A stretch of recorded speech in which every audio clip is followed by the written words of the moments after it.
छो रोज़ बहायो खून था असांजे नंढड़न संत गडल दो ऐं सां भारी दी रोल दो उन जे कातलनि खे फांसी ॾिनी वञे।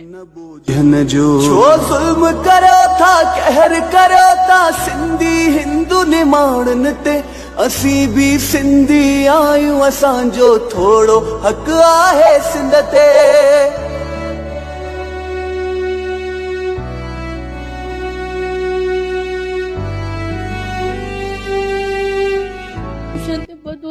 ॾाढो भलो हलंदो तेरी बणजी वया हो धारिया बणजी वया हो असां हिंदुनि जा सिंध में छो ज़ुल्मी बणजी वया हो ज़ालिम बणजी वया असांजो उहो मुताबिल आहे जीअं त कातलनि खे फांसी ॾिनी वञे विच चौंक ते।